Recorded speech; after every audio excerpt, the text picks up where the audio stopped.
Ang mundo natin ay maraming kakaibang kwento. May mga totoo at mga gawa-gawa lang ng malilikot na isip ng mga tao. Ang kwentong matutunghayan nyo ay isa sa koleksyon ng mga istoryang iiwan ka. Windang. Windang.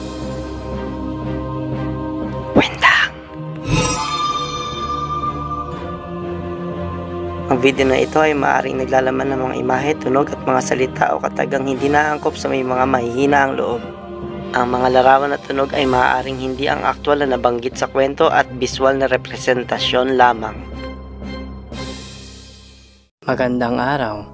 Welcome sa akin channel at sa episode 4 ng Kwentong Windang. Ang episode na ito ay tungkol sa teknolohiya ni Nikola Tesla na makausap ang mga kaluluwa ng mga yumao. Si Nikola Tesla ay isang kilalang inventor.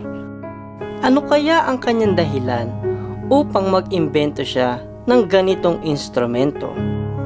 Ano ang kanyang paniniwala tungkol sa mga espiritu? Naging matagumpay ba siya sa pag-imbento nito? Mga kawindang, nakakapagtaka, bakit ang napakatalinong tao na ito ay interesadong tuklasin ang paranormal at tumawid sa linya ng siyensya?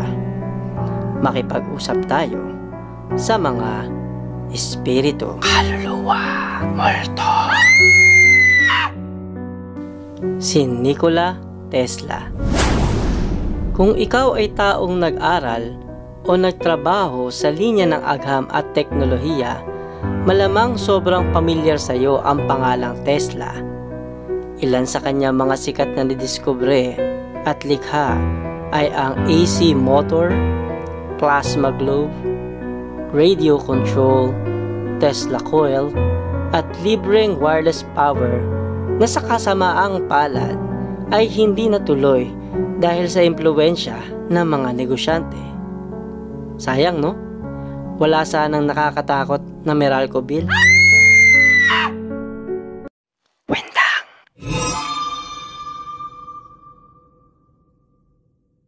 Tesla laban kay Edison. Nasulat na sa kasaysayan ng kanilang pagtatagisan. Utang natin sa kanila ang teknolohiyang tinatamasa natin sa ngayon. Magkaiba man sila sa maraming aspeto, marami din naman silang pagkakahawi. Halimbawa, pareho silang masipag at may dedikasyon sa trabaho. Parehong mga henyo na uhaw sa pagdiskubre at pag-imbento. At higit pa doon, pareho silang nahumaling sa mundo ng paranormal. Sabi ni Tesla na kaya niyang mag-imbento ng isang instrumento na kayang makausap ang mga patay. Sabi naman ni Edison, nek-nek mo, mauunahan kita. Noong taong 1882, si Tesla ay isang kapitapitagang batang inhinyero na nagtatrabaho kay Edison.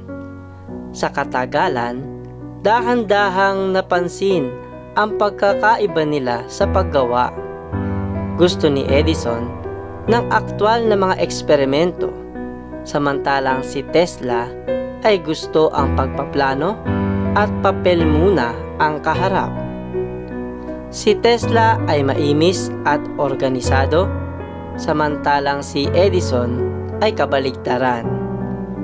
Kalaunan ay naging matunog ang pangalan ni Tesla at siya ay humiwalay na kay Edison. Doon na nagsimula ang kanilang sagupaan. Natalo ng alternating current ni Tesla ang direct current ni Edison. Sa kaalaman ng lahat, ang alternating current ay ang kuryenteng dumadaloy sa kabahayan natin ngayon. Ito ang pinakamalaking tagumpay ni Tesla sa kanyang dating boss. Hindi ito mapapatawad ni Edison at hindi niya rin ito makakalimutan. Kaya nung sinabi ni Tesla na alam niya kung paano makakausap ang patay, sabi ni Edison, kaya niya rin. Tinawag ni Tesla ang imbensyon niyang spirit radio. Kay Edison naman ay ghost phone. Paano naisip ng dalawang ito na ang bagay na to ay posible? Dahil may siyensya sa likod nito. Kwentang paniniwala sa multo. Noong bandang umpisa ng 20th century, ang espiritismo ay lubhang nakilala. Katunayan, sumikat noon ang mga psychic mediums, seance at mga ritual para makausap ang mga yumao. Kumbaga, ito ang uso. Sa makabagong salita, trending or viral. Duda si Edison sa paranormal. Ngunit nung malaman niya na mag-iimbento si Tesla ng radyong pwedeng makausap ang patay, gusto niya na biglang mauna. Tumabo si Tesla ng mga headlines at patent tungkol sa kanyang imbensyon, bagay na hindi matatanggap ni Edison. Kaya naman sinimulan na niya ang sarili niyang bersyon. Isang gabi noong 1920 sa kanyang laboratorio sa New Jersey, nag-imbita siya ng grupo ng mga siyentipiko at mga kaibigan upang maging saksi sa eksperimentong palihim niyang ginagawa. Ang mga manonood ay nakarinig ng matinis na mahinang ingay na parang kuryente at nasaksihan din nila ang isang telon na may puting liwanag na parang nanggagaling sa isang projector. Sabi ni Edison, lahat ng dumaang disturbance sa liwanag na iyon, gaano man kaliit o kahit hindi kayang makita ng ating mga mata, ay maaari ng pagmasdan sa pamamagitan ng instrumentong iyon. I've been thinking for some time of a machine or apparatus which can be operated by personalities which have passed on to another existence or sphere. Tinawag niyang ghost phone ang kanyang imbensyon. Kasama ng mga siyentipiko sa kwarto na iyon ay ang mga psychic at mediums. Gumamit sila ng mga ritual at ang iba pa ay mayroong Ouija board upang makausap ang mga espiritu. Para kay Edison, madalas sa mga espiritista ay mga peke o mga artista. Pero sa gabing iyon, maniniwala muna siya. Kailangan niya ang tulong ng mga taong ito upang makapagtawag ng multo. Pinatay ang ilaw, sinindihan ang kandila at ang ritual ay nagsimula. Oras na para magtrabaho ang mga psychic. Oras na para may lumitaw na multo. Habang abala ang mga espiritista, abala din ang mga siyentipiko sa pagtingin sa instrumento. Kung meron ba itong pagbabago o meron ba itong progreso. Sabi ng mga espiritista ay may dumating na namulto, ngunit hindi man lang gumalaw kahit isang guhit ang kanilang mga metro. Ang kapangyarihan ba ng mga espiritista ay mahina?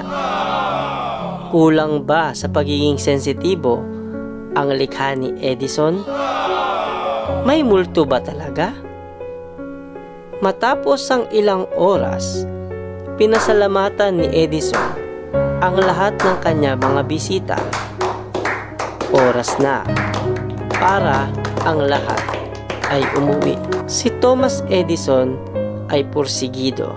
Ang kanyang kapalpakan ay indikasyon lamang na dapat pa niyang paghusayan. At yun nga ang ginawa niya. Nagpatuloy siya sa pagpapahusay ng ghost phone. Ilang taon ang nakalipas, nakita na ni Edison ang mundo ng mga multo. Paano? Sa pamamagitan ng pagyao. Ngunit bago siya mamatay, pinagpipilitan niya na sapat na oras lang ang kailangan niya at gagana rin ang kanyang imbensyon. Ngunit nakapagtataka na hindi ito naitala sa listahan ng kanyang mga imbensyon. Kahit sa kanyang personal na talaan ay wala ito.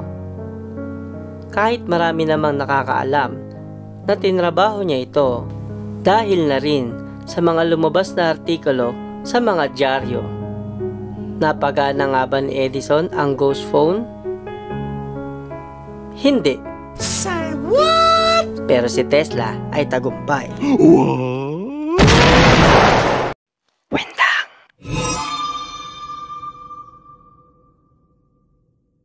Ang Spirit Radio.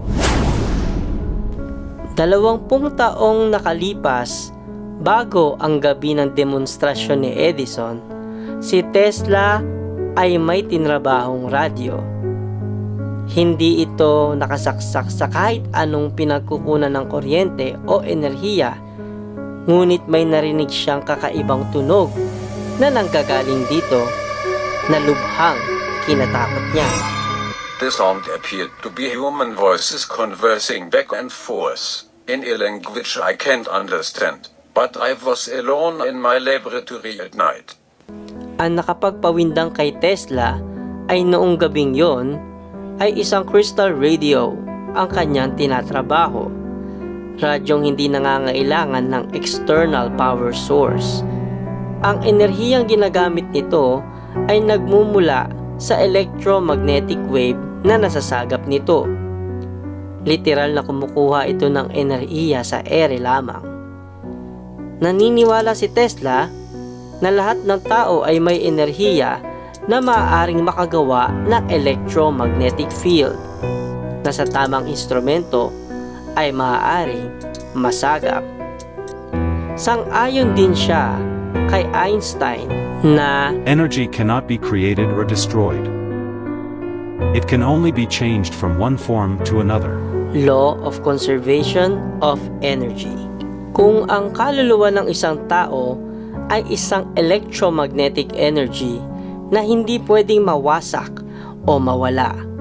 Kung ang tao ay mamatay, ang enerhiya na iyon ay nasa paligid lang. Naniniwala si Tesla na sa tamang tuning ng frequency, katulad ng pagsagap ng normal na radyo, ay magagawa niya ring masagap ang mga pag-alagalang espiritu. Sa video na ito, mapapakinggan natin kung ano ang narinig ni Tesla ng gabing iyon. Handa ka na ba? Abangan mo ha! Si Tesla ay isang metikulosong henyo. Bago siya humawak ng wrench at screwdriver, panulat at papel muna ang kanyang gamit. Binubuo muna ni Tesla ang konsepto nito sa kanyang isipan, ginuguhit sa plano, ginagamitan ng matinding pagkalkula gamit ang science at math. At kung tingin niya ay gagana na ito, sa kanya sisimulan ang pagbuo. Sa katunayan, bago pa ginawa ni Edison ang kanyang ghost phone, ay nakapagpasa na si Tesla ng kanyang patent. At kung may patent, kaya itong magawa. At kung kaya itong magawa, may taong nakagawa na nito ngayon sa internet. At ang piyesa nito ay hindi gaanong kamahalan. Ilalagay ko ang link sa description. Ngayon, pakinggan natin ang Spirit Radio.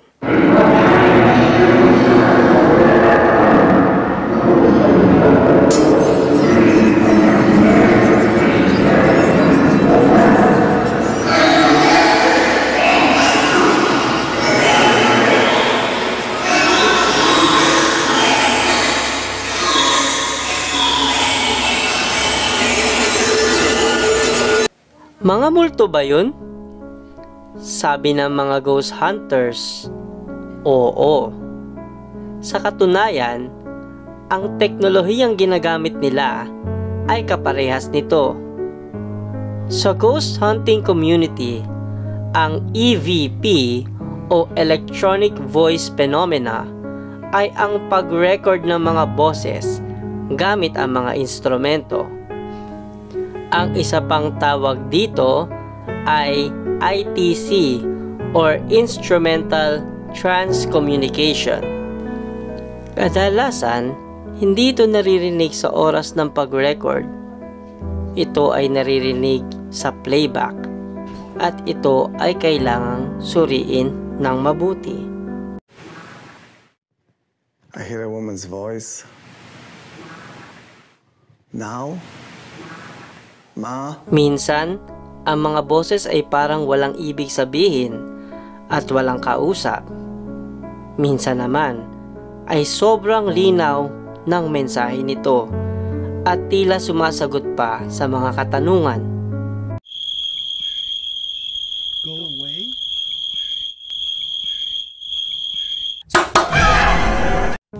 Multo nga ba ang mga ito? Nasa sayo yan.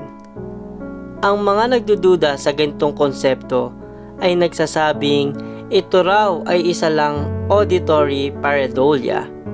Ibig sabihin, ang mga tunog na naririnig natin ay kusang inaayos ng ating utak para makabuo ng mga tunog o salitang pamilyar sa ating pandinig o maaaring apophenia, ang pagkakita natin ng mga pattern kapag nakakakita tayo ng mga kakaibang hugis, halimbawa ay sa ulap o sa grupo ng mga bituin. Ang kakatuwa sa EVP, kung ikaw man ay naniniwala sa multo o hindi, ang hirap nitong patunayan. Ngayon, bakit ang mga henyo na ito ay sobrang obsessed sa pakikipag-usap sa mga namatay? Siguro, dahil nung panahong iyon, marami ang namatay sa Spanish influenza, isang epidemya na kumitil ng maraming buhay. Sobrang lala ng kalagayan nila noon. Tila mas palala pa sa pandemic na nararanasan natin ngayon. Dahil sa kakulangan ng teknolohiyang medikal, sila ay lubhang nahirapan. At isa pa, marami sa kanila ang hindi pa nakakabangon sa bangungot na dulot ng World War I. Ang pagkamatay ay sobrang laganap. Kahit gaano kalohikal at siyentipikal ang iyong pag-iisip o kung hindi ka naniniwala sa ganitong mga aspeto, pag trahedya na ang tumama sa iyo, ang damdamin mo tungkol sa paranormal ay siguradong magbabago. May mga tao bang yumao na malapit sa puso mo? Sabi nila, Time heal all wounds. pero kung mawalan ka ng magulang, asawa, anak, kapatid, o taong espesyal sa iyo, ang sakit ay hindi talaga nawawala. Naniniwala ka man sa multo o hindi? Real talk lang, anong kaya mong gawin? Anong kaya mong ibigay para sa isang huling pagkakataon na makausap ang taong iyon? Para masabing, miss na kita, sorry sa mga pagkukulang ko, mahal kita, ako, kahit ano, kahit gumawa pa ako ng spirit radio. Mga komento. Salamat sa pakikinig mga kawindang. Sana'y nag-enjoy kayo sa ating episode. Paulit-ulit pero sana mag-like, comment, and subscribe kayo. Malaking tulong po ito upang ma-recommend ni YouTube ang ating mga videos for our channel growth. Since mahilig ako sa mga technical stuff, medyo curious talaga ako kung makakagawa ko ng sarili kong spirit radio, no? Kung gusto nyong gumawa tayo ng ganon at ipakita natin kung gumagana, comment down below lang kayo. Depende yan sa magiging response nyo po, of course.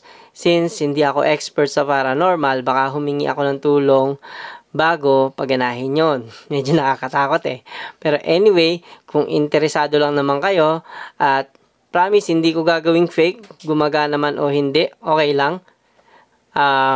Siguro paabutin natin sa mga 2,000 views. Wow, medyo parang ambisyoso pero sana lang. Pero ayun nga, medyo interesado rin talaga ako sa paggawa ng Spirit Radio. Hindi ko alam kung may gumawa na noon na video na actual or tunay. Basta comment down below lang kayo. At paalam po sa inyong lahat hanggang sa susunod na kwentong Windang.